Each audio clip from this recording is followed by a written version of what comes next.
Good morning, everybody. If you can go ahead and take a seat, please, in between the transitions to this session. I'm delighted to chair this session because its strategic nature. So both by the drive of the World Government Summit and DP World, they looked at East Africa, and it was germinated here a dozen years ago, as the chairman knows, to look at that region as a strategic outpost for development and growth as well. Again, often overlooked in the global economy is that this is a market of better than 500 million consumers, with Ethiopia at the heart of it, with a consuming base of 130 million, growth of 9% over the last 20 years. We're delighted to have the President of Somaliland, who was elected to office in December with a full mandate of 64%, and of course the chairman of DP World, who has made a commitment to East Africa and Somaliland. I would say that it was this move by DP World that helped plant a flag for development, which is a priority for the president. So I'd like to start in, Mr. President, on the Berbera port, the strategic nature sitting as a crossroads for the Middle East, East Africa, and the links to Asia. We know the disruption to the Gulf of Aden over the last 2 years. What has it meant, that $400 million investment by DP World, to economic growth, what it represents to GDP, your income for foreign investment and receipts as a result of the port? Because a lot of people don't understand what actually has been developed on the ground. Thanks. Thank you very much. Before I answer the question, I want to tell the audience I'm from Somaliland, one of the governments in the future. Berbera port is the most famous port in the Red Sea. It's a very old port, and DP World has invested $400 million in Berbera port. It was transformative. That investment was transformative. It has modernized the port. It has increased the capacity of the port, and now it became a very important port that can give service to the to most of the African countries that have no port. Our main customer and neighbor and our friendly country is Ethiopia, which is more than 140 million population. The Berbera will give a service to Ethiopia now.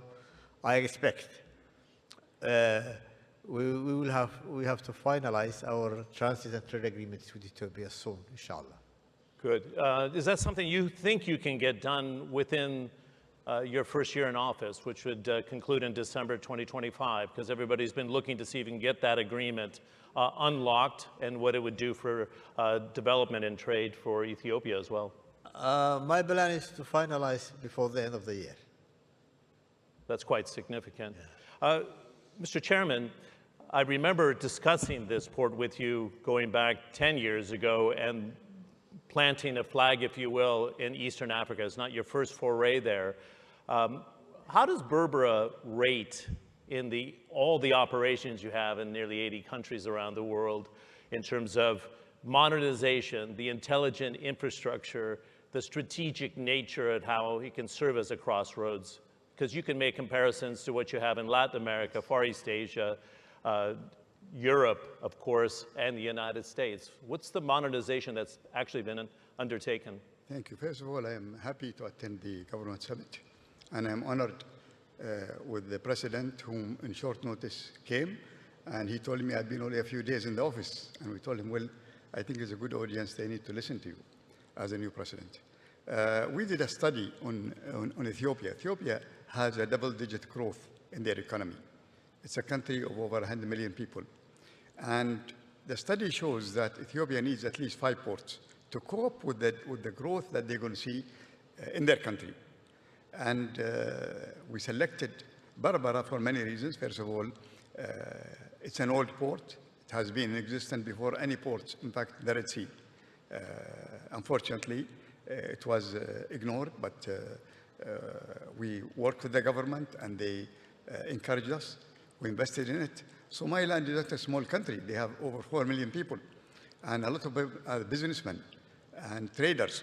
And we are looking forward for the economic corridor between Ethiopia and, of course, Somaliland, where the President just mentioned. I hope it could be done as soon as possible.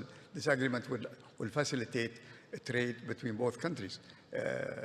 Somaliland is very close to the main distribution area in Ethiopia, which is Dir Dawa, which is a main logistic area. And so the relation between the countries are being very good, and many Somaliland people live in Ethiopia, and Ethiopia looks with positive attitude toward Somaliland. We definitely found an opportunity. We developed the port. Immediately, cargo started to come. We are able to handle any size of vessels in Berbera. There is another stage of expansion if needed. The government also, His Excellency the President, provided land for industries. We have already factories under construction, and there are more factories coming to that place. It has a unique situation whereby they're very close to Ethiopia. It has also a unique situation where they are on the maritime routes that connect India, Far East, all the way through the Suez Canal. So it's a very strategic location, but also for business, we have been very happy with the growth of the business. Good. I'd like to have the strategic input, Chairman, on why the UAE, I like to say UAE Inc., decided to go into Somaliland, because you were in there before anybody else was even thinking about it. So what was the strategic decision, the geopolitical, geoeconomic decision to say, you know what, we can make this work. This country's not recognized, and I want to talk to the President officially with global recognition for statehood. But you took a risk, and it's paying off dividends. But why? Let me tell you, when we invest in any country, we don't look at any political motive or strategic even. Strategy is not important for us. What's important for us is, can I develop a business? Can I make companies benefit as shipping line to use this location? Can this location become profitable operation? This is very important, crucial. And we look at the growth of the GDP. If the GDP is growing, then that means the cargo will grow. So that is the reason why. Second, traditionally, business from Africa is very important for us. And for many, many centuries. In fact, when you look at Kenya, Tanzania, Somalia, and Ethiopia, they are main traders of Dubai for a long time. A lot of re-export goes to those countries. So it's natural that we set up there.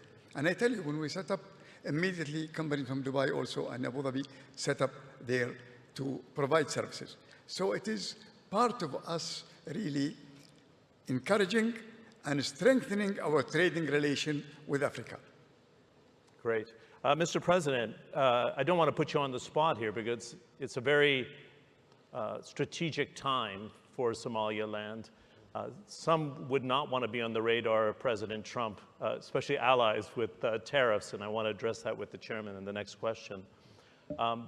But this new administration is talking about recognition for Somaliland, and I'm curious, what strings are attached? What do you need to provide to the U.S. administration? But I think the Trump administration sees exactly what DP World and the UAE sees here in terms of its positioning, the military capabilities, the access into the seas without disruption of the Gulf of Aden. What's on the table here, if you can share where we are today with global recognition for statehood? Well, regarding the current situation of the whole world, Somaliland is located in a very strategic location. It has 850 kilometers of seashore in the Gulf of Aden. Somaliland, Berbera, both the port and the airport has been used previously during the Cold War. One is by Russians and one is by Americans. So you can understand the strategic location of Berbera. And Somaliland, as a country, it became independent on 26 June 1960. But unfortunately, it has chosen to give up its sovereignty to find Greater Somalia and join it with Somalia, who got its independence 5 days later, on 1st July 1960. And again, Somaliland has regained or reclaimed its independence on 18 May 1991. But until 1991, it has not been recognized officially by most of the countries, but all the countries in the world have been dealing with Somaliland as a separate entity. Somaliland is a country, is a democratic nation, which holds elections and gives a transfer of power in a democratic way. Yeah, peaceful transition, actually. Yes. I was asking something. I started to be, we have limited time. What's going to be the result of this recognition by President Trump? Does it jumpstart global official recognition as a country, in your view, sir? Regarding our democratic administrative system, we expect everywhere from the international community. We have all good relations with the United States, with Great Britain and other countries, but now we hope that the United States may be the first country to recognize Somaliland. That would jumpstart the whole process, I would imagine, right? Yeah. Okay. Mr. Chairman, we sat 3 weeks ago in Davos for the DP World Global Trade Outlook 2025, and you said something very prescient at the time. You said these moves by President Trump on trade, even with allies like Canada and Mexico, Yes. the European Union, they're supposed to be close friends, but the tariffs have moved forward in a big way. But you said something then, that he's desiring fair trade, not protectionist policies. Yes. I'm going to put you on the spot here. Do you still believe that? Is the case? I know even the UAE with its aluminium exports are quite concerned. Well, for Trump, he is looking for fair trade. Fair trade, not free trade. Fair trade, in his mind, and he said it many times, is if American market is open, then he expects other countries to open their market. China's market has to be open for American products. This is the crucial thing for him. Now, with Trump, I've been following him for a long time. It is not what he says. So when you listen to him, his announcement, look at what he does, not what he says. When he said, for example, about Canada, I'm going to put a tariff. And then deliberately he will threaten so that he can go back and negotiate a deal. He's a businessman. He wants to make a deal. He wants people to come to the table to discuss. So with the Canadian, he asked them to do something. They fulfilled it. With the Mexican, it's all held. It's not going to be applicable. I think even with China, there'll be threats of retaliatory tariffs, but eventually the goal from him is not to fight, is not to sit on the table and discuss. So sometimes he comes with a very tough announcement, but what he wants is the people who listen to it to come and sit on the table to negotiate. At the end of the day, he wants to negotiate a deal. Good. It's not going to be calamitous and push the U.S. into a recession, in your view? I don't know about recession, but I don't believe that he wants to stop trade. He wants fair treatment to American products. He wants things, you know, when you talk about Panama, for example, you know, he wants to come with a deal with the Panamanian. Basically, that gives him something to say, I want the agreement. Good. Mr. President, any final thoughts as we conclude? Because there's also a potential for the military commanders to come into Somaliland as well, Hopefully, that relationship will continue and develop. And I thank the whole forum, and I thank the organizer of the event for inviting me here. Thank you very much. Shirkadda Telesom waxay qiimo dhimis ballaaran kugu samaysay internetka mobilka. Internetka bilaayan xadidin waxa lagu sameeyay qiimo dhimis 25%. Hadda waxaad ku helaysaa $15 oo kaliya. Shirkadda Telesom waxay sidoo kale 20% qiimo dhimis kugu samaysay internetka iyo ku hadalkii billaha ah ee wada socday. Hadda waxa laga dhigay oo kaliya $20. Si aad ugu shubato internetka aan xadidin, waxaad ka wada helaysaa dhamaantood oo aad doorataa xidhmo unlimited ah. Macmiil ka faa'iideyso qiimo dhimista ballaadhan ee lagu sameeyey.